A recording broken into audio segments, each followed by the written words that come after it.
आज मैं आपको पाठ 4 साले सपनों की याद लेखक जाबिर हुसैन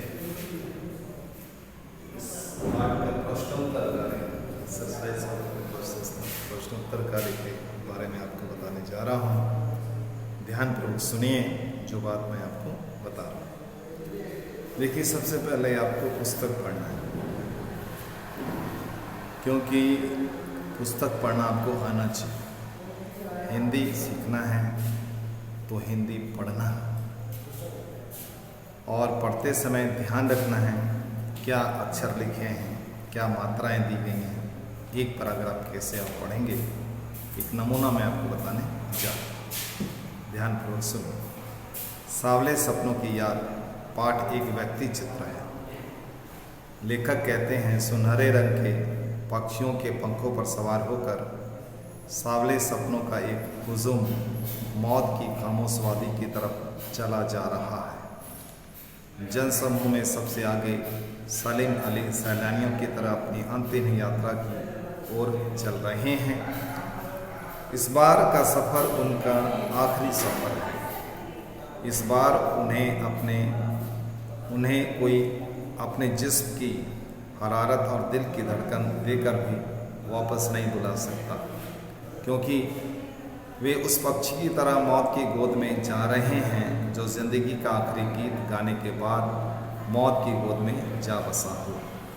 सलीम अली इस बात से दुखी तथा नाराज़ थे कि लोग पक्षियों, पहाड़ों, झरनों तथा जंगलों को आदमी की नज़र से देखते हैं, प्रकृति की नज़र से नहीं।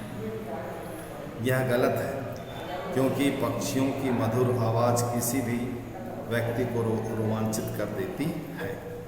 पता नहीं कब कृष्ण ने वृंदावन में रासलीला रची थी, कब गोपियों को अपनी शरारतों का निशाना बनाया था, कब माखन भरे बर्तन फोड़े थे, कब छोटे मोटे पेड़ों के नीचे विश्राम किया था और कब बंसी बजाई थी। पर आज भी कोई वृंदावन जाए तो नदी का सांवला पानी इस पूरे घटनाक्रम की याद दिला देता है। हर सुबह सूरज निकलने से पहले और हर शाम सूरज ढलने से पहले वे माहौल से ऐसा लगता है जैसे कुछ ही पलों में कृष्ण कहीं से आ टपकेंगे और संगीत का जादू वाटिका के भरे पूरे माहौल पर छा जाएगा। सलीम अली कमज़ोर शरीर वाले व्यक्ति थे, जिनकी उम्र लगभग 100 वर्ष की हो गई। शायद पक्षियों की खोज में लंबी लंबी यात्राएं करने के कारण उनका शरीर कमज़ोर हो गया था और उनकी मृत्यु कैंसर जैसी बीमारी से हुई। उनकी आंखों की रोशनी सही सलामत थी।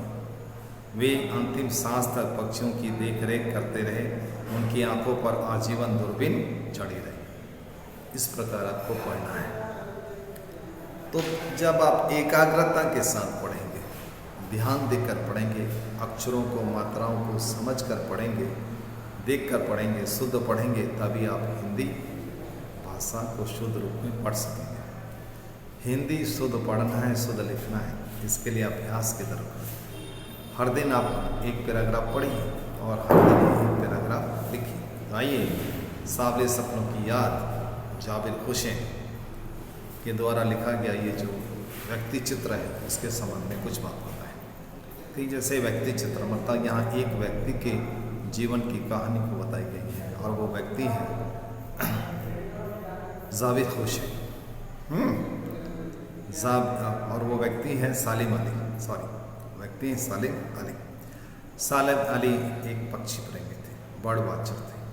उन्होंने अपना सारा जीवन पक्षियों की रक्षा, पक्षियों की खोज, पक्षियों की एक्टिविटी, उनके स्वभाव, गुण, विशेषताओं के बारे में जानने में समर्पित कर दिया था। सलीम अली कमज़ोर शरीर वाले व्यक्ति थे। उनकी उम्र लगभग 100 वर्ष की हो गई थी।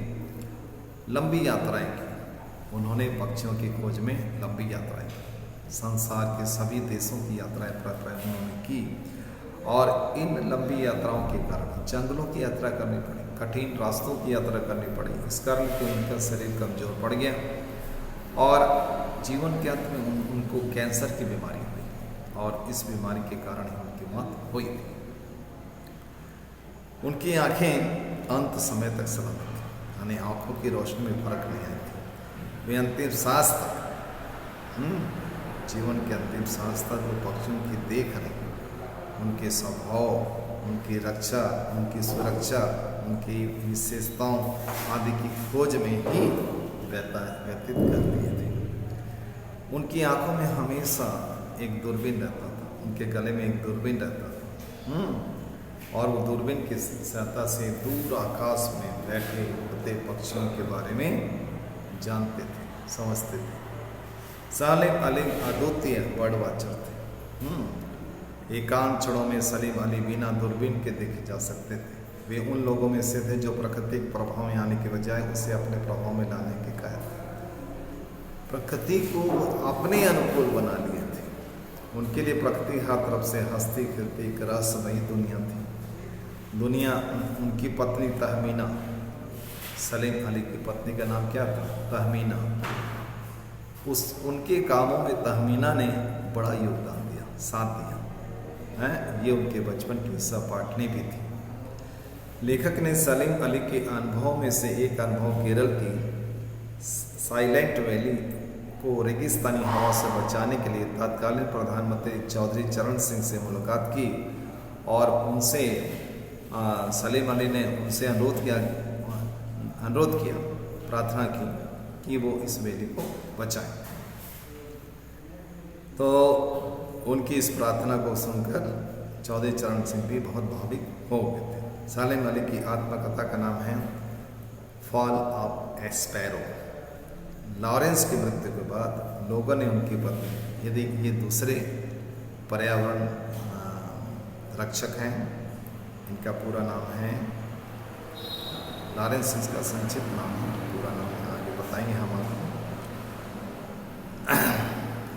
लॉरेंस के नाम से ज़्यादा ये एक पर्यावरण प्रेमी, पक्षी प्रेमी है।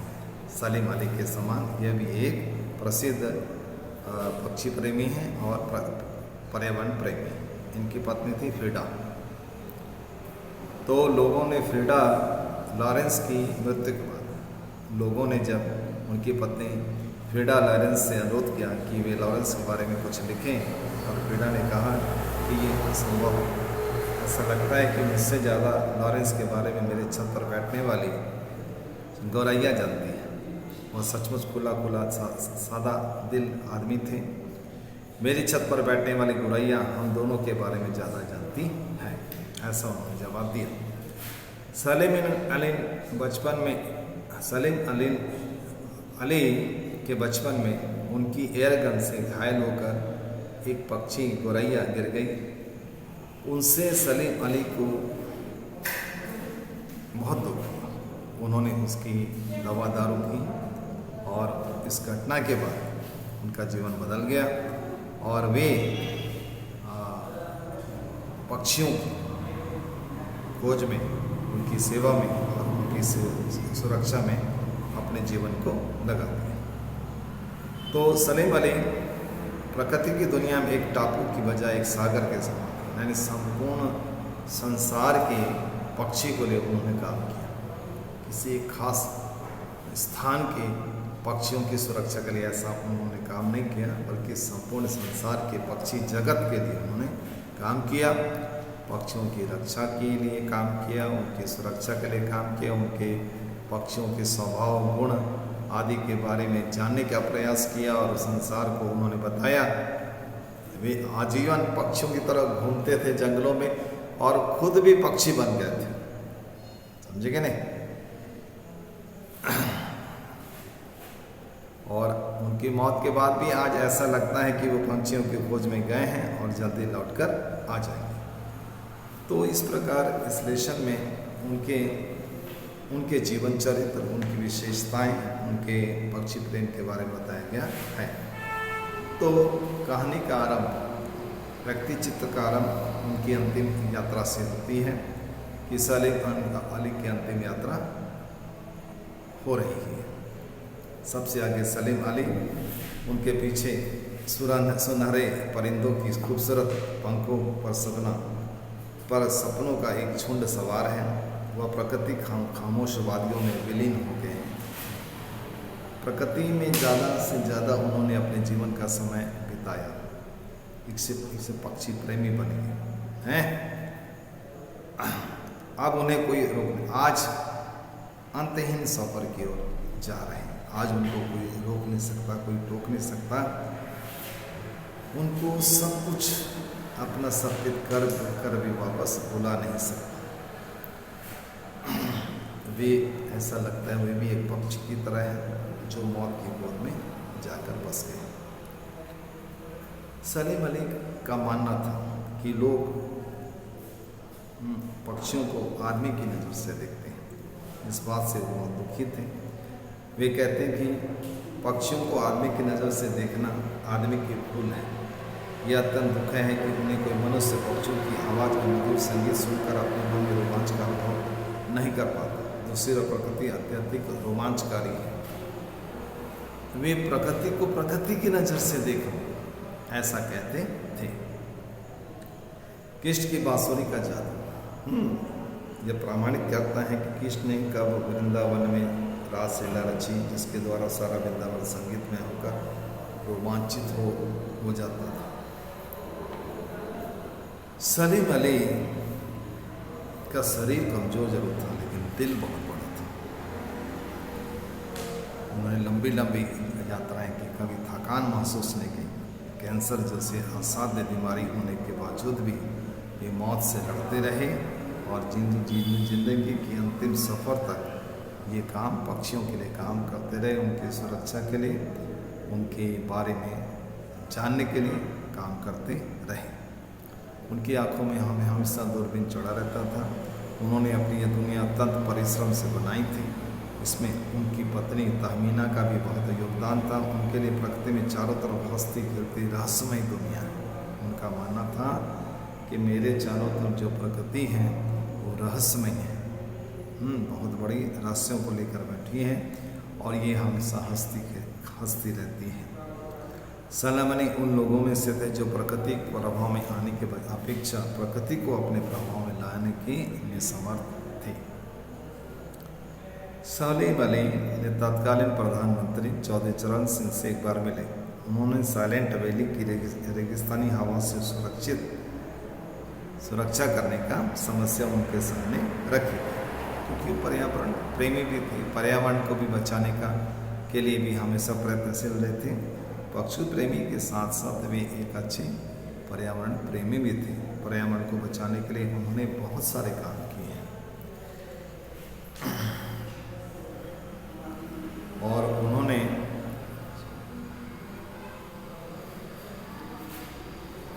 लद्दाख बर्फीला इलाका में रहने वाले पक्षियों की भी सुरक्षा के लिए काम किया। फॉल ऑफ एस्पेरो सलीम अली की आत्मकथा का नाम है। तो वास्तव में सलीम अली का जीवन पक्षियों का ही जीवन बन गया था। दोनों एक दूसरे के पर्याय थे। इन संदर्भ में D.H. लॉरेंस, जो कि और एक पक्षी प्रेमी थे और पर्यावरण प्रेमी थे, तो D.H. लॉरेंस के मृत्यु के बाद लोगों ने उनकी पत्नी फ्रीडा से अपने पति के बारे में कुछ लिखने के लिए कहा। तो फ्रीडा ने यह कहकर टाल दिया कि मेरे पति के बारे में मुझसे ज़्यादा मेरी छत पर रहने वाले गौरैया जानती है। तो पक्षी प्रेमी बनने की प्रेरणा सलीम अली को कहाँ से मिली? बचपन की घटना ने उन्हें पक्षी प्रेमी बना दिया। एक दिन उनके हाथों से यानी सलीम अली के हाथों से एक गौरैया घायल हो गई। उसी दिन से पक्षियों की दुनिया में वो रुचि लेने लगे। उन्होंने उसकी सेवा की, उसकी रक्षा की, उसको स्वस्थ किया और उसके बाद वो जिंदगी भर पक्षियों की सुरक्षा में काम करते रहे। तो देखिए, इस देशों में कुछ कठिन शब्द भी हैं, जैसे परिंदे यानी पक्षी। कठिन शब्द को भी आपको जानना चाहिए। हुजूम यानी भीड़, अंतहीन यानी जिसका कोई अंत ना हो, हरारत यानी हल्का ज्वर, और शौक यानी तेज, हिफाजत यानी सुरक्षा, हिदायत यानी निर्देश, कायल यानी मानने वाला,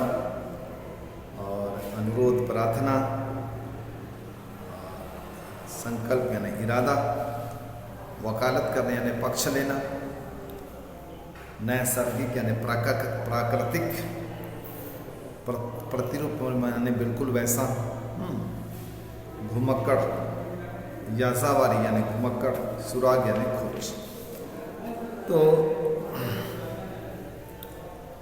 परीक्षा में कैसे प्रश्न आते हैं, एक नमूना आपको बता रहे हैं। किस घटना से सलीम अली के जीवन की दिशा को बदल दिया, ये परीक्षा में ज़्यादातर आता है, और उन्हें पक्षी प्रेमी बना दिया। उत्तर होगा, एक बार बचपन में सलीम अली की एयरगन से एक गोरैया घायल होकर गिर पड़ी। इस घटना से उन्हें इतना आहत किया कि उनके जीवन की दिशा ही बदल गई। उन्होंने उस गोरैया की जीवन रक्षा की और उसके बाद संसार के सभी पक्षियों की सुरक्षा के लिए, भलाई के लिए अपने जीवन को समर्पित कर दिया और उनकी भलाई के लिए वो काम करते रहे। तो उसके बाद उनकी रुचि पक्षियों की दुनिया की ओर ही हो गई और इस घटना से उन्हें पक्षी प्रेमी बना दिया। वे पक्षियों की खोजबीन, देखभाल और सुरक्षा के काम में जुट गए। दूसरा सवाल है, देखिए, सलीम अली ने पूर्व प्रधानमंत्री चौधरी चरण सिंह के सामने पर्यावरण से संबंधित कौन सी संभावित खतरों का चित्र खींचा? सलीम अली, उत्तर होगा, सलीम अली ने पूर्व प्रधानमंत्री ने केरल की साइलेंट वैली संबंधी खतरों की बात उनके सामने रखी। वृक्षों की कटाई से होने वाली वैली का सौंदर्य और उनकी हरियाली समाप्त हो जाएगी। वह रेगिस्तानी गर्म हवाओं को झोंकों का शिकार हो जाएगी। वातावरण में परिवर्तन से वैली के पक्षी भी वैली छोड़कर कहीं और चले जाएंगे। पर्यावरण प्रदूषण से विनाशकारी प्रभाव को सुनकर चौधरी चरण सिंह की आंखों में आंसू भी आ गए। लॉरेंस की पत्नी फ्रीडा ने ऐसा क्यों कहा कि मेरी छत पर बैठने वाली गोरैया लॉरेंस के बारे में मेरे से ज़्यादा बातें जानती है? लॉरेंस की पत्नी फ्रीडा ने उनके पक्षी प्रेमी और घनिष्ठता को देखकर, यानी जो लॉरेंस थे उनके पति, फ्रीडा के पति, वो बहुत बड़े पक्षी प्रेमी थे और पर्यावरण प्रेमी थे। इस कारण से उन्होंने बताया कि लॉरेंस गोरैया के साथ अपने जीवन का काफ़ी समय बिताते थे। गोरैया के प्रति उनके व्यवहार को फ्रीडा अपनी आंखों से देखकर जो महसूस किया होगा, उस अनुभव को शब्दों में बताना संभव नहीं होगा। तब से इसी कारण से उसने कहा कि मेरे पति के बारे में मेरे से ज़्यादा गोरैया जानती है।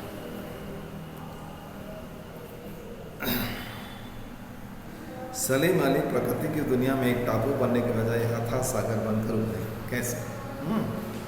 इसका उत्तर है, देखिए, नैसर्गिक जिंदगी का अर्थ है प्रकृति का हर तत्व, हर कण की तरह स्वाभाविक होना।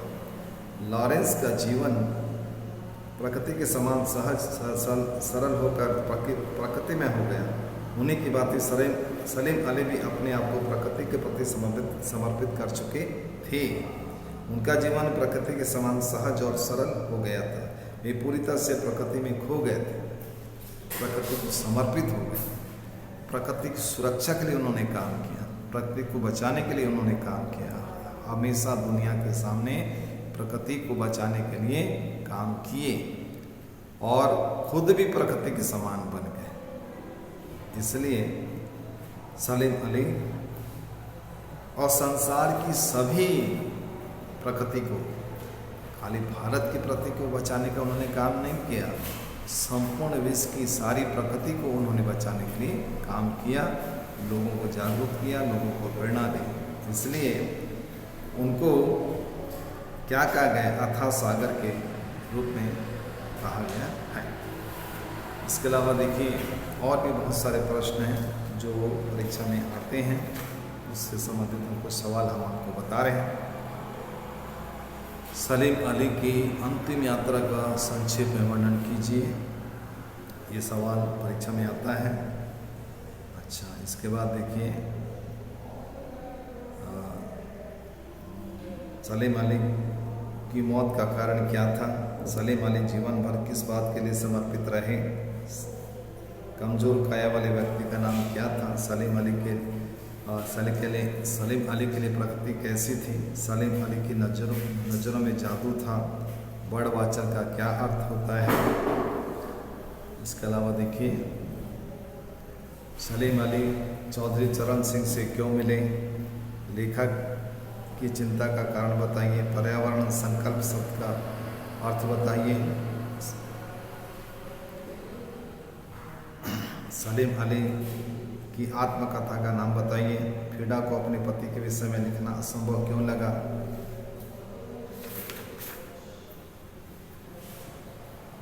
किस घटना से सलीम अली की जिंदगी की राह बदल गई? सलीम अली को बर्ड वाचर क्यों कहा जाता है?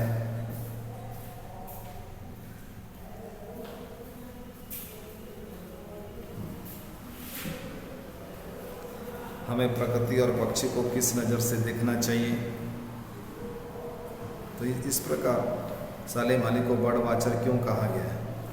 इस प्रकार ये जो सवाल हमने आपको बताए हैं, ये सवाल के सारे उत्तर आपके पास जो किताब है हिंदी की एडिशनल प्रैक्टिस बुक, जो कि हमको NCERT की स्कूल से मिली है, उस पर भी लिखे हैं। इसके अलावा आपके पास गोल्डन गाइड है या ऑल इन वन है, उसमें भी इन सब प्रश्नों के उत्तर लिखे हैं। वहाँ से भी आप मदद ले सकते हैं, उसको भी पढ़ सकते हैं। सभी पाठ जो कि इस साल के कोर्स में रखे गए हैं बहुत सरल हैं, और एडिशनल प्रैक्टिस में जो सवाल दिए गए हैं, हमने इन सवालों को 1 नंबर के 2 नंबर के जो सवाल हैं, 3 और 4 नंबर के सवाल हैं, जो इन सवालों को हमने ध्यानपूर्वक पढ़ा है, देखा है, समझा है। हमारी आपसे रिक्वेस्ट है कि इन सभी सवालों को लिखिए, इन सवालों का उत्तर लिखिए। ऐसे ही सवाल बोर्ड परीक्षा में या तुम्हारी ये परीक्षा में, स्कूल वाली परीक्षा में आएंगे। तो एडिशनल प्रैक्टिस में जो सारांश है, पाठ का सार है, वो भी बहुत अच्छा दिया हुआ है, और इसी प्रकार के प्रश्न परीक्षा में आएंगे तो आपको इसी प्रकार के प्रश्नों को बनाने की प्रैक्टिस करनी चाहिए। एक रफ कॉपी में बनाइए या इसी प्रैक्टिस बुक में भी, ये जो किताब आपको दी गई है, इसमें भी आप प्रश्नोत्तर लिखने का काम कर सकते हैं, क्योंकि आपको पढ़ने के साथ साथ प्रश्नोत्तर लिखना भी है। हमने तो सभी बच्चों को ये भी कहा है कि आप नोटबुक में भी सभी लेसन, जो 4-5 लेसन तुम्हारा है, 4-5 लेसन प्रोज में है, 4-5 लेसन पोइट्री में है, 2-3 लेसन तुम्हारा कृतिका में है, जितने भी लेसन हैं सबका प्रश्नोत्तर नोटबुक में लिखना है, और सबका 10 नंबर 11 नंबर तक प्रश्नोत्तर लेखन कार्य कीजिए। क्योंकि जब प्रश्नोत्तर लिखने का काम आप कॉपी में करेंगे तो उस कॉपी को देखकर भी आपको हम नंबर देंगे, क्योंकि नोटबुक में प्रश्नोत्तर कार्य पर नंबर दिए जाते हैं। इसके अलावा आपको पढ़ना है तो उससे आप पढ़ सकते हैं।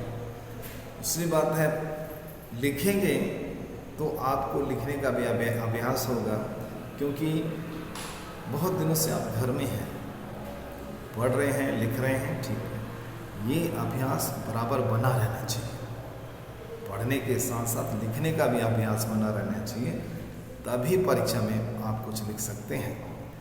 पढ़ते समय ध्यानपूर्वक पढ़िए। पाठ पूरा सारांश, हिंदी हो या इंग्लिश हो, पाठ की जो समरी है वो ज़्यादा महत्वपूर्ण होती है, क्योंकि सारे उत्तर वहीं से आते हैं। तो आप जब भी गाइड से पढ़ें या किसी से पढ़ें, पाठ का जो सारांश है उसको ध्यानपूर्वक पढ़ें। आप चाहें तो किताब से, जो NCERT के द्वारा दी गई किताब है, उससे भी लेसन पढ़ सकते हैं। उससे पढ़ोगे तो और ज़्यादा अच्छी होगी, क्योंकि टेक्स्ट बुक जो होती है उसमें एक भी लाइन को छोड़ा नहीं जाता। हमारी सलाह है आप टेक्स्ट बुक ज़्यादा पढ़िए, क्योंकि सारे सवाल वहीं से आएंगे, उससे बाहर कुछ नहीं आएगा। तो टेक्स्ट बुक से अगर आप पढ़े रहेंगे तो कोई भी सवाल होगा तो बड़े आराम से आप उसका उत्तर लिख सकते हैं। तो हमारी सलाह है कि आप टेक्स्ट बुक से ज़्यादा पढ़ें, गाइड बुक को भी पढ़ें, प्रश्नोत्तर का मॉडल देखें, और एडिशनल प्रैक्टिस में जो दिया गया है उसको भी ध्यान से देखिए, क्योंकि इसमें परीक्षा में आने वाले सभी प्रश्न यहाँ दिए हैं, जिसका कि उत्तर आपको लिखने का अभ्यास करना चाहिए। यदि कोई सवाल ऐसा है जिसका उत्तर आपको नहीं आ पा रहा है या नहीं बना पा रहे हैं, तो पहले गाइड से मदद लीजिए, और गाइड से भी अगर नेट से मदद लीजिए, वहाँ से भी अगर आपको कुछ समझ में नहीं आया तो आप हमसे 7894945066 से संपर्क कीजिए। हम आपकी हर समस्या का समाधान करने के लिए तैयार हैं।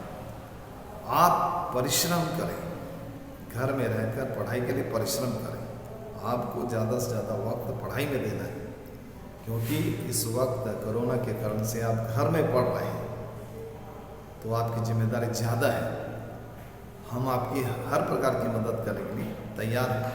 तो आप हमारे के अनुसार काम कीजिए, तो आपको परीक्षा में जरूर सफलता मिलेगी। हाँ, देखिए कुछ और सवाल जो परीक्षा से जुड़े हैं, उसके बारे में हम आपको बता रहे हैं। तहमीना ने सलीम अली की किस प्रकार से मदद की हैं? फीडा ने लॉरेंस के बारे में क्या कहा? अच्छा, किस घटना ने सलीम अली के जीवन की दिशा बदल दी? ठीक। सावले सपनों का हुजूम कहाँ जा रहा था, उसे रोकना क्यों संभव नहीं था? बर्ड वाचर किसे कहा गया है? तहमीना कौन थी? सलीम अली की तुलना किससे की गई है और क्यों? लोग पक्षियों को आदमी की नज़र से देखना चाहते हैं, यह उनकी भूल है, किसने कहा? अच्छा, सलीम अली की आत्मकथा का नाम क्या है? अच्छा,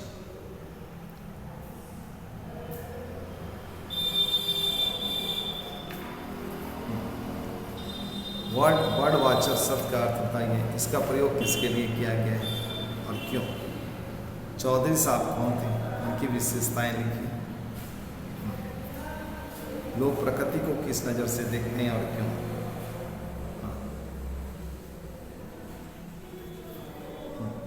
तो इस प्रकार के जो सवाल हैं, ये सवाल आपकी परीक्षा के लिए ज़्यादा महत्वपूर्ण है। एक नमूना हमने आपको बताने का प्रयास किया है। आप इसके अलावा आपके पास जो गाइड है, उसमें भी बहुत सारे प्रश्न हैं। आपके पास क्वेश्चन बैंक है, उसमें भी परीक्षा से संबंधित बहुत सारे प्रश्न हैं, चाहे वो ऑल इन वन हो या गोल्डन गाइड हो। हम गोल्डन गाइड को बहुत ज़्यादा महत्व देते हैं, क्योंकि उसमें सरल से सरल भाषा में हर चीज़ दिया हुआ है। हमने एक बार पढ़ा था, उसमें तो पढ़कर हमने अनुभव किया कि सब गाइड से सबसे अच्छी गाइड गोल्डन गाइड है, जिसमें आपको हमारी सहायता की दरकार ही नहीं पड़े। इतना अच्छा सब कुछ लिखा हुआ है और हर चीज़ लिखा है जो परीक्षा के लिए उपयोगी और महत्वपूर्ण है। तो ठीक है, आप इसको अच्छी तरह से फॉलो कीजिए। ग्रामर संबंधी बहुत सारे सवाल जवाब भी आपकी किताब में हैं, उसको भी देखिए। ग्रामर के लिए भी आपको स्कूल की तरफ से एक किताब दी गई है। जो किताब दी गई है उसको खोलिए और पढ़िए। उसमें ग्रामर से संबंधित सारे सवालों का जवाब बहुत सरल भाषा में अच्छे तरीके से लिखा हुआ है। कुछ भी समझना है तो हमसे आप पूछ सकते हैं, हम आपकी हर प्रकार की मदद करने के लिए तैयार हैं। तो ग्रामर में देखिए, उपसर्ग और प्रत्यय है, समास है, अलंकार है और वाक्य भेद है। ये चार हैं और इसको ये सब सरल है, कठिन कुछ नहीं। आप इसको खोल कर पढ़िए। हमने पढ़ाया है, ऑनलाइन क्लास में सबको पढ़ा दिया है, रिवीजन भी करवा रहे हैं।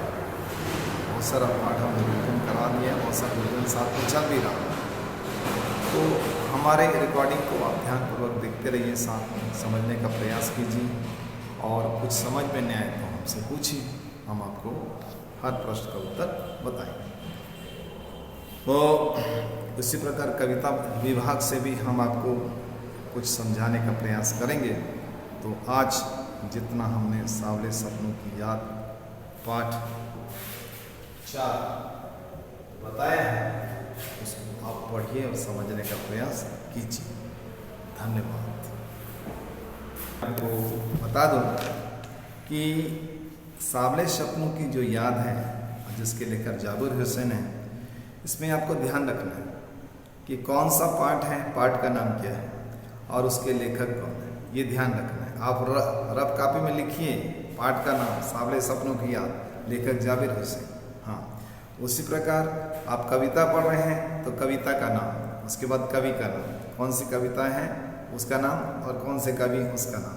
यदि आप कृतिका पढ़ रहे हैं तो उसका पाठ का नाम और उसके लेखक का नाम, ये ध्यान में रखिए, क्योंकि परीक्षा में ऐसे सवाल आते हैं, पाठ और लेखक का नाम लिखो, कविता और कवि का नाम लिखो। कृतिका में आता है पाठ और लेखक का नाम लिखो, इसमें 2 नंबर रहते हैं। तो यदि आपको पाठ का शीर्षक याद रहेगा, उसका लेखक कवि याद रहेगा, तब तो आप लिखोगे। तो ये आपको रफ कॉपी में लिखने का प्रैक्टिस करना है, तभी आप ये काम कर सकते हैं, आप अच्छे से लिख सकते हैं। शब्दार्थ, लेसन में शब्दार्थ का बहुत महत्व है, और शब्दार्थ के लिए मेरी राय है कि आप जब लेसन पढ़ते हैं तो उसमें से 10 कठिन शब्द निकालें और उसका मीनिंग भी देखें। मीनिंग आपको किताब में मिल सकता है, गाड़ी में भी मिल सकता है। कठिन शब्द लिखिए और उसके बाद उसका अर्थ भी लिखिए, साथ साथ रखिए। एक पेंसिल से रफ कॉपी को साथ में रखकर आप ये काम करते चलिए। ऐसा करने से आपको भविष्य के लिए शब्द लिखने के लिए, उसका अर्थ जानने के लिए मदद मिलेगी। तो ये काम जरूरी है, ये साथ साथ करते रहेंगे तो आपको कोई तकलीफ नहीं आएगी। तो पुस्तक पढ़ते समय जो पुस्तक में प्रश्नोत्तर काम दिया गया है उसको आप देखते रहिए, उसमें ग्रामर भी दिया है, उसको भी देखते रहिए। ठीक है, कल फिर मुलाकात होगी। नमस्कार।